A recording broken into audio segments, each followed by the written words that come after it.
अवनी दिल्ली में अपनी मां सुनीता जी के साथ रहती थी। जब वो 7 साल की थी तो उसके पिता का देहांत हो गया था और तब से उसकी मां ही उसका सब कुछ थी। सुनीता जी अवनी को एक मां और पिता दोनों का प्यार देती थी। अपने पति के देहांत के बाद अवनी के उज्जवल भविष्य के लिए उन्होंने एक निजी कंपनी में नौकरी करना शुरू कर दिया था। यहाँ से उन्हें अच्छी तनख्वाह मिल जाती थी, जिससे दोनों मां बेटी का गुजारा अच्छे से होता था। अवनी के मम्मी पापा हमेशा से ही अवनी को एक काबिल वकील बनाना चाहते थे। उनका सपना था कि अवनी की गिनती शहर के नामी वकीलों में हो। इसके लिए सुनीता जी बहुत मेहनत करती थी। उन्होंने अवनी की 12वीं की पढ़ाई के बाद LLB करवाई और इसके लिए उसे अच्छे इंस्टीट्यूट से कोचिंग भी दिलवाई। अवनी ये बात अच्छे से जानती थी कि सुनीता जी कितनी मुश्किलों के साथ उसे पढ़ा रही है, इसलिए अवनी भी अपनी पढ़ाई पर पूरा ध्यान देती थी। अवनी ने अपनी LLB 90% अंकों के साथ पास की। उसने अपने कॉलेज में टॉप किया था, जिस कारण सुनीता जी बहुत खुश थी।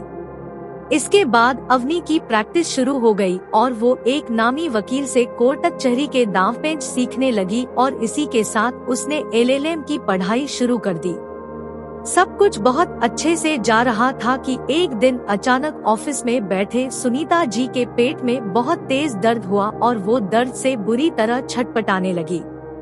ऑफिस वालों ने सुनीता जी को अस्पताल पहुंचा दिया। यहाँ सुनीता जी के फैमिली डॉक्टर अविनाश जी ने उनकी जांच पड़ताल की। सारे टेस्ट की रिपोर्ट आने के बाद उनके चेहरे पर गंभीर रेखाएं खींच गई। अवनी अपनी प्रैक्टिस के लिए गई हुई थी, तो उसे इस बारे में कुछ भी पता नहीं था। सुनीता जी अविनाश जी को अच्छे से जानती थी, इसलिए उन्होंने अविनाश जी से अपने पेट में दर्द का कारण बेझिझक ही पूछ लिया। अविनाश जी उन्हें कुछ बताना तो नहीं चाहते थे, पर वो अच्छे से जानते थे कि सुनीता जी के साथ अब कोई भी नहीं है। सभी रिश्तेदारों ने बहुत पहले ही उनसे मुंह मोड़ लिया था, इसलिए अविनाश जी उन्हें पूरी बात बता देते हैं। देखिए सुनीता जी, मैं आपको ये बात बताना तो नहीं चाहता था, पर मुझे पता है कि आपका ध्यान रखने वाला अवनी के अलावा और कोई नहीं है, और इसलिए आपको सब पता होना चाहिए ताकि आप अच्छे से अपना ध्यान रख सकें। सुनीता जी घबराकर, ऐसी क्या बात है डॉक्टर? अविनाश जी, आपको पेट का कैंसर है। सुनीता जी ये बात सुनकर एक पल के लिए तो टूट सी जाती है, पर फिर हिम्मत करके डॉक्टर से पूछती है, डॉक्टर मेरे ठीक होने की कितनी उम्मीद है? अविनाश जी गंभीर होते हुए, मैं आपको कोई झूठी उम्मीद नहीं दूंगा। सच ये है कि आपका कैंसर इतना फैल चुका है कि कभी भी कुछ भी हो सकता है।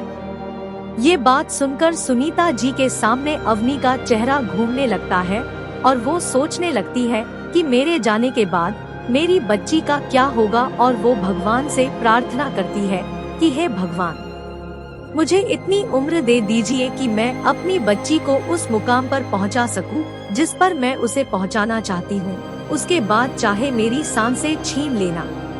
सुनीता जी अविनाश जी से विनती करती है कि अवनी को इस बारे में कुछ भी पता नहीं चलना चाहिए।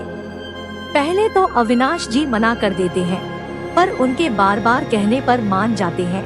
पर फिर भी वो डॉक्टर का फर्ज निभाते हुए अवनी को फोन करके बता देते हैं कि सुनीता जी अस्पताल में दाखिल है। जैसे ही अवनी को ये बात पता चलती है, वो सब कुछ छोड़कर अस्पताल पहुंच जाती है और अपनी मां के कमरे में जाकर उन्हें बेड पर लेटे देखकर रोने लगती है।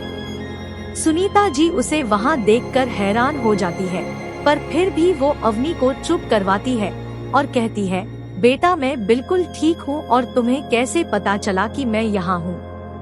अवनी रोते हुए, माँ आपने तो मुझे एक पल में ही पराया कर दिया और बताना जरूरी नहीं समझा। वो तो अच्छा हुआ कि अविनाश अंकल ने मुझे फोन करके सब कुछ बता दिया।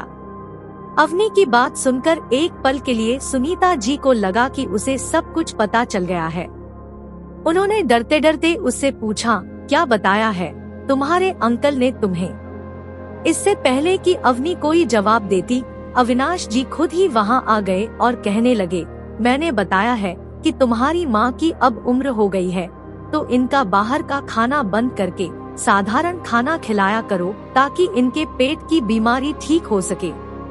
इतना कहकर अविनाश जी और अवनी हंसने लगते हैं। सुनीता जी भी राहत की सांस लेती है कि अवनी को कुछ पता नहीं चला और वो भी मुस्कुरा देती है। कुछ समय बाद सुनीता जी को घर भेज दिया जाता है। अविनाश जी सुनीता जी को अपना खास ख्याल रखने और समय से दवाइयाँ लेने का कहते हैं और साथ ही समय समय पर जांच करवाने की सख्त हिदायत देते हैं। सुनीता जी का इलाज तो शुरू हो जाता है और कुछ समय तक उन्हें राहत भी रहती है, पर कुछ समय बाद उनका दर्द फिर से शुरू हो जाता है। सुनीता जी इस बात की भनक अवनी को नहीं लगने देती और चुपचाप अपना इलाज करवाती रहती है।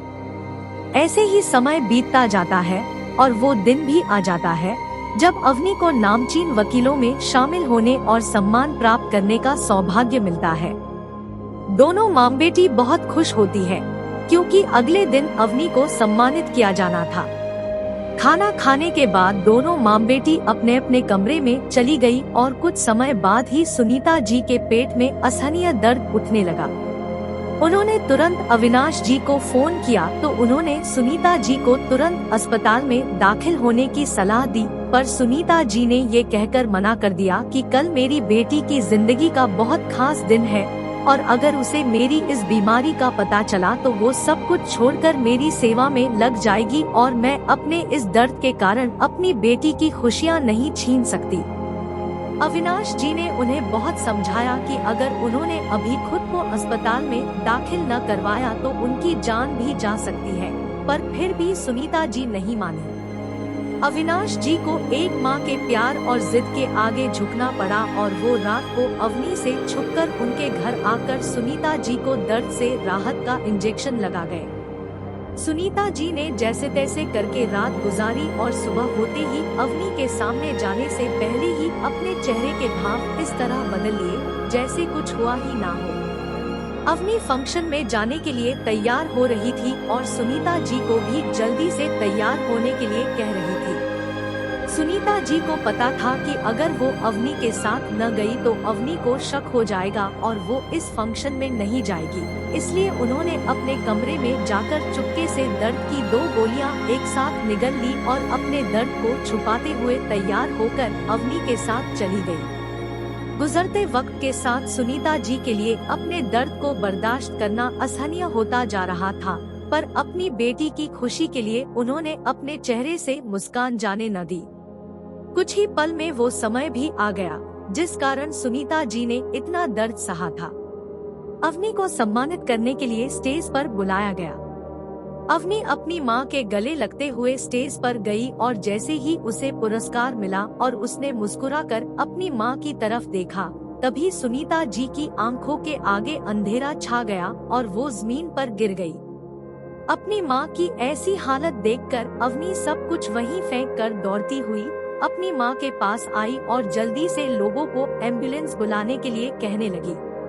कुछ देर में एम्बुलेंस आ गई और सुनीता जी को अस्पताल ले जाया गया। यहाँ अविनाश जी ने जल्दी से उनके टेस्ट करवाए। अवनी का तो रो रो कर बुरा हाल था, उसे कुछ समझ नहीं आ रहा था कि आखिर ये सब हो क्या रहा है। तभी अविनाश जी उसके पास आए और उसे एक पत्र पकड़ाते हुए बोले कि ये पत्र तुम्हारी माँ ने मुझे तुम्हें देने के लिए दिया था, इसमें तुम्हारे सारे सवालों के जवाब है।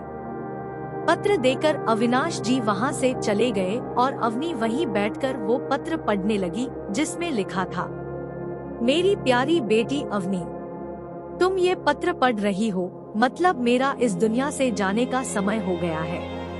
जानती हूँ कि ये लाइन पढ़कर तुम्हें बहुत गुस्सा आया होगा कि मैं ये क्या बोल रही हूँ, पर बेटा यही सच्चाई है। याद है तुम्हें जब मेरे पेट में दर्द उठा था और मुझे अस्पताल में भर्ती कराया गया था, तब मुझे पता चला कि मेरे पेट में कैंसर है जो इतना फैल चुका है कि अब इसका इलाज संभव नहीं है। एक पल के लिए तो ये बात जानकर मैं बुरी तरह टूट गई थी कि मेरे जाने के बाद तुम्हारा क्या होगा, पर बेटा सच्चाई तो यही है ना कि जो इस दुनिया में आया है उसे एक न एक दिन जाना ही पड़ेगा। तुम्हारे पापा भी तो हमें छोड़कर गए थे ना, और वो कब तक वहाँ अकेले रहेंगे। उन्हें भी तो किसी की जरूरत है ना, तो उन्होंने मुझे भी अपने पास बुला लिया। बेटा, मैंने और तेरे पापा ने हमेशा से बस एक ही सपना देखा था कि तुझे नामचीन वकील बना सके। तेरे पापा तो इस सपने को पूरा होते हुए नहीं देख पाए, पर मुझे खुशी है कि मैंने उनका ये सपना पूरा होते हुए अपनी आंखों से देखा है। अब अगर मौत भी आ जाए तो भी कोई गम नहीं, बस एक वादा कर कि तू बिल्कुल भी उदास नहीं होगी और अपने कर्तव्य को पूरी निष्ठा से पूरा करेगी। तुम्हारी माँ। पत्र पढ़कर अवनी की आंखों से आंसू आ जाते हैं और वो भागती हुई अविनाश जी के कैबिन में जाती है और उनसे सच्चाई पूछती है। तो अविनाश जी अवनी को सब कुछ बता देते हैं कि कैसे कल रात से सुनीता जी दर्द में तड़प रही थी, पर फिर भी उन्होंने अस्पताल आने से मना कर दिया। सब कुछ जानने के बाद अवनी को अपनी मां पर गर्व के साथ साथ खुद पर शर्म भी आई कि उसकी मां इतने समय से दर्द में थी, पर वो उनके दर्द का एहसास तक न कर पाई। उसकी मां उसके सामने तिल तिल कर मर रही थी और वो ये सब देख भी न पाई। अवनी अभी ये सब सोच ही रही थी कि एक नर्स भागते हुए अविनाश जी के केबिन में आई और कहने लगी, सर वो पेशेंट, जल्दी चलिए सर। अविनाश जी और अवनी भागते हुए सुनीता जी के कमरे की तरफ गए। अवनी को बाहर ही रुकने का कहकर अविनाश जी और नर्स अंदर गए। बाहर अवनी बैठकर अपनी मां की सलामती के लिए दुआ करने लगी। कुछ समय बाद अविनाश जी बाहर आए तो अवनी ने उनसे सुनीता जी के बारे में पूछा। अविनाश जी, सॉरी, पर हम उन्हें बचा नहीं पाए। ये सुनकर अवनी धड़ाम से नीचे बैठ गई और जोर जोर से रोने लगी। अविनाश जी ने उसे संभाला। वो भागती हुई अपनी मां के पास गई और उन्हें उठाने लगी, पर एक बार इस दुनिया से जाने के बाद लौटकर आना संभव नहीं। अवनी के चीत्कार की आवाज सुनकर अस्पताल में मौजूद हर इंसान का दिल पसीज रहा था। अवनी का दुख समझते हुए भी कोई कुछ नहीं कर पा रहा था और हर कोई यही बोल रहा था कि हे भगवान, कभी भी एक बच्चे को उसकी मां से जुदा मत करना।